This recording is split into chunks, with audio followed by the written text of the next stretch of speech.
Welcome back to another edition of our Bracket Breakdown Playoff segment. I'm Adam Kulikowski. I'll be your host as we go through each classification in District 3, tossing questions at our expert on the other side of the glass, Andy Shea. Welcome, Andy. Hey, Adam. Good to see you again. Let's do it. I love talking playoffs and brackets. Yes, there's so much to talk about in the second week of the postseason, so let's jump right in.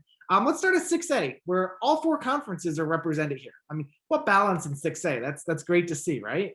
Yeah, no, that's a big deal. I mean, you get to the big school semifinals, and traditionally, you'd expect at least two mid-pen Commonwealth Division teams to occupy spots in there. It's just the way it's been, and that's not the case anymore. That's not the case this year. The Lancaster Lebanon leagues close the gap in terms of depth, and you end up with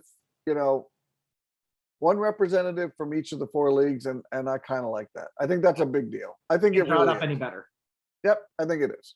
Okay, Andy, let's kick off with the semifinals. Let's go to Wilson versus Central York first. Wilson, they entered the season. They first 5 games they went 2-3.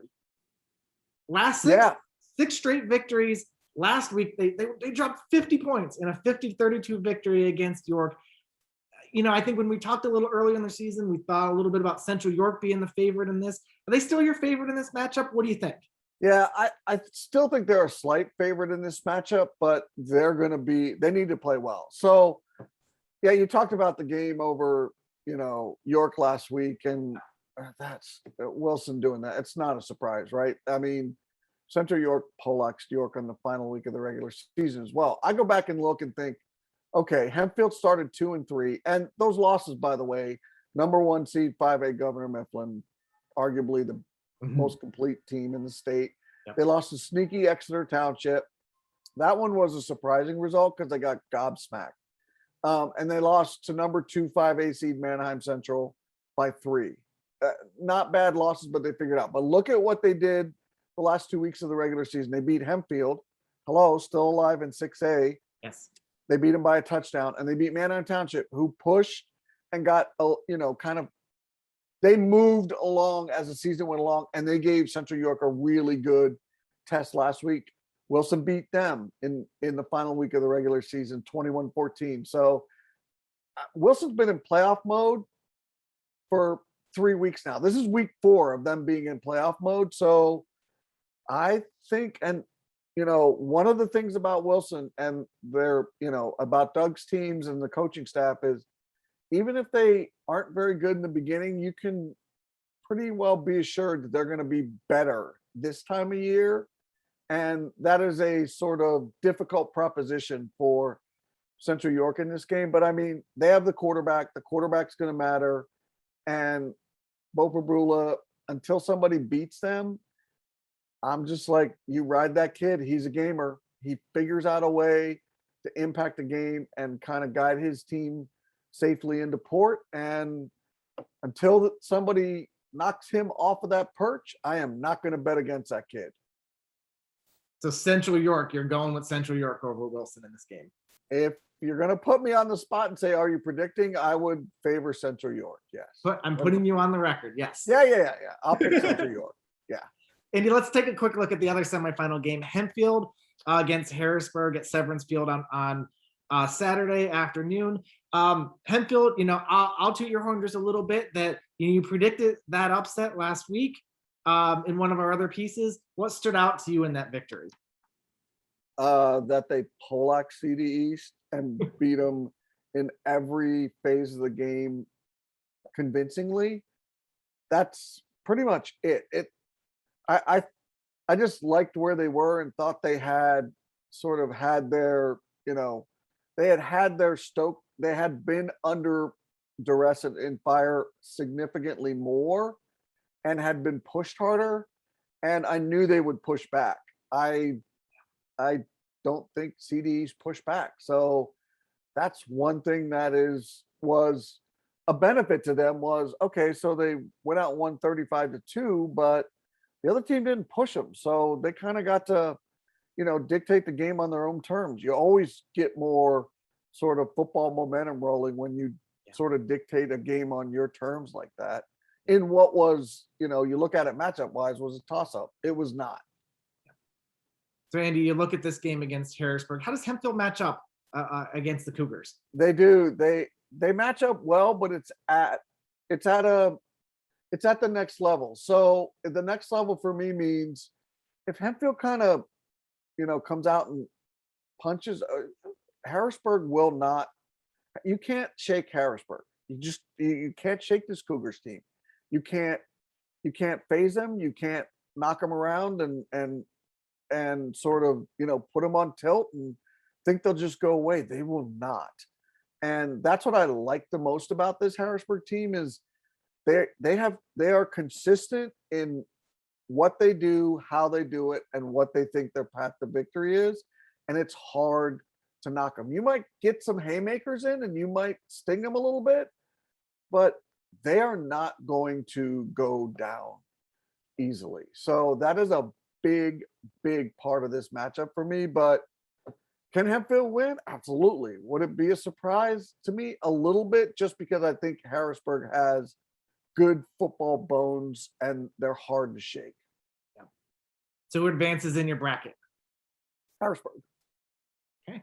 Harrisburg, Central York. It's 1-2, right? Let's just go ahead and keep it chalky.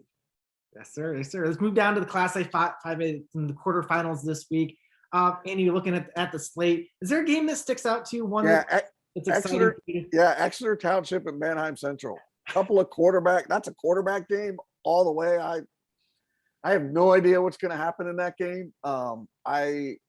Exeter Township's been a little bit, Jekyll and Hyde a little bit at times, but the good Exeter Township and the more consistently good Manheim Central, that's a very intriguing matchup. No idea who's going to win that game.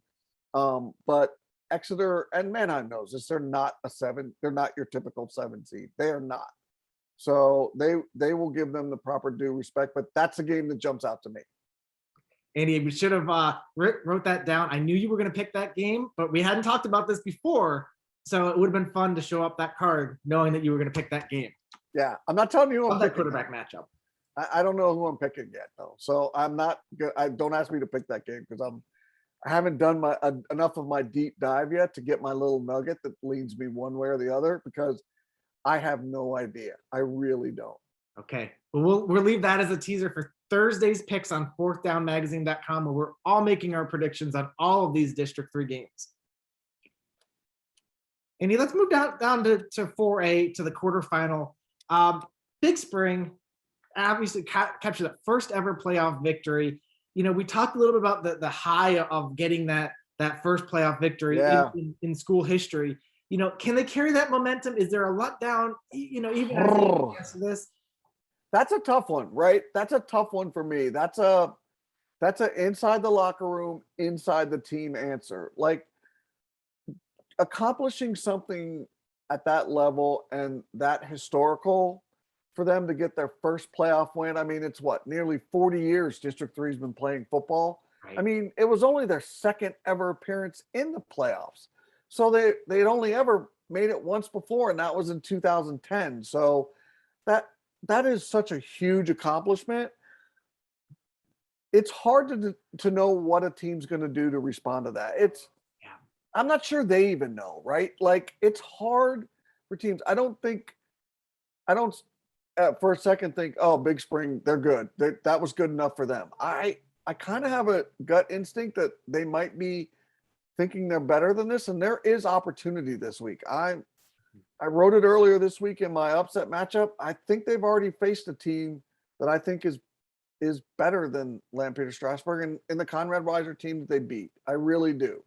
I know LS is the 2 seed. I know they have a decent record. I'm just not convinced that they've had to sort of navigate a schedule or kind of have been pushed in the right ways. They don't sort of overwhelm you. They just kind of beat you.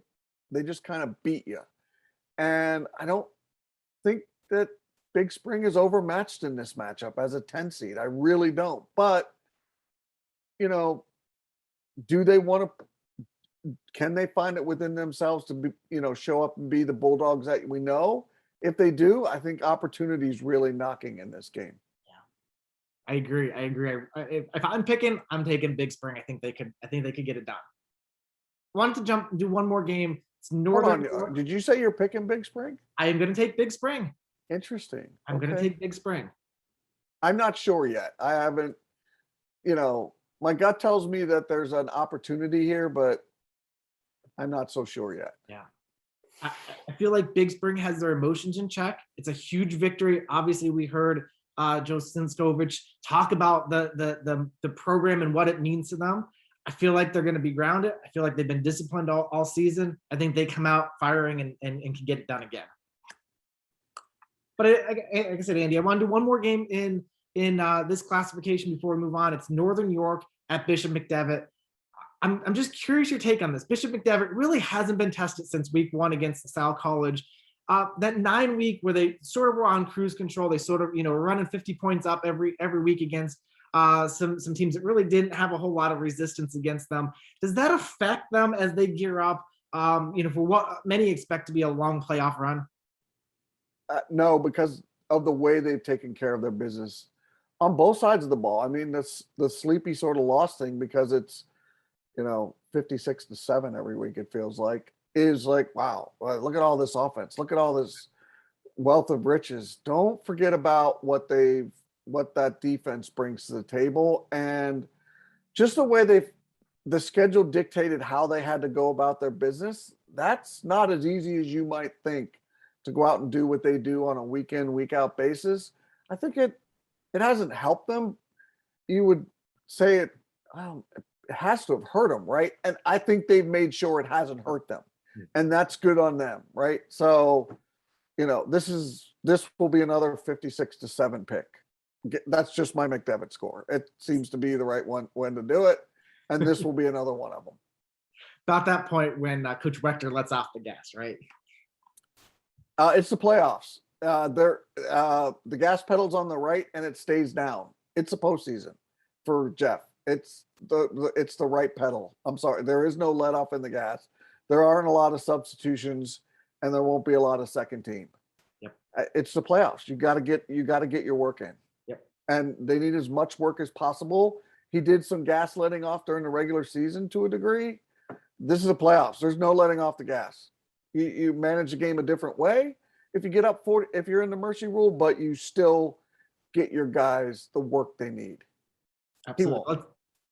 Let's keep our foot on the gas and jump down to Class 3A. This is the semifinals.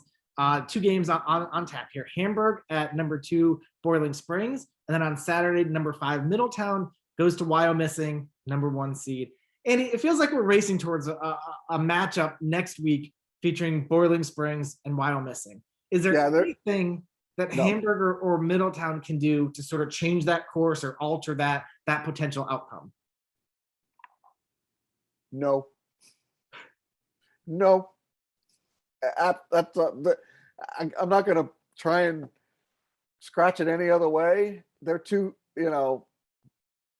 Boiling Springs they can be a powerhouse and they get a game inside their comfort zone. They know how to do that.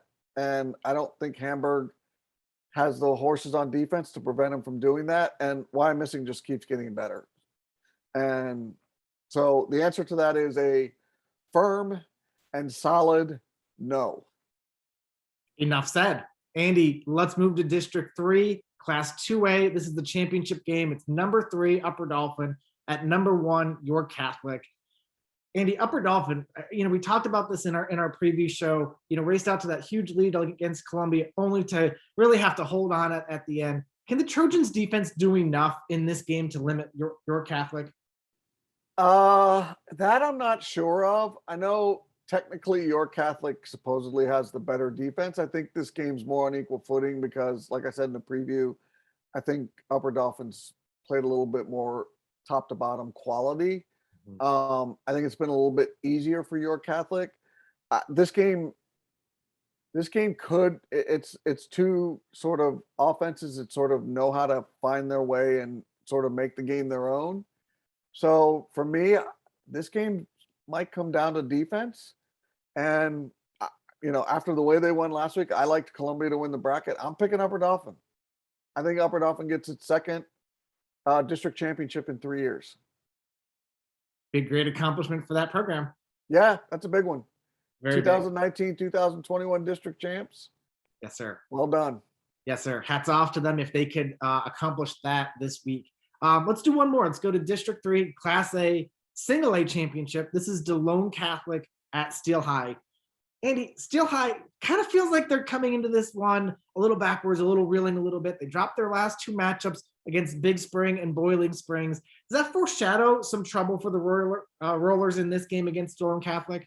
No, because if the games had been flipped, I think if they would have played Boiling Springs and the game turned out the way it did first, and then had that abomination of an effort against Big Spring, Big Spring just took them out behind the woodshed, right? There's no other way to put it. They didn't even fight back in that one. So they got beat like that. Then they come against Boiling Springs. I said it in week 10. They don't need to win this game to get back on track. And Boiling Springs, they make a decent ask of you. And it was a 2-point conversion by the Bubblers at the end of the game to pull out the win and score a touchdown. Yes. Okay, so they lost. So what? That they are, I think they found out a lot about themselves. Even in that loss against Boiling Springs, I think they found themselves back where they need to be for this game. Okay. So Andy, does Steel High raise that banner? They do. Absolutely. Yeah, Okay. they do. Well, Andy, that's it for this edition of our bracket breakdown. Again, get out to see one of these games or another on the slate, support your local teams, and check us out at fourthdownmagazine.com for all of our weekly content. Andy, thank you. Yep, anytime.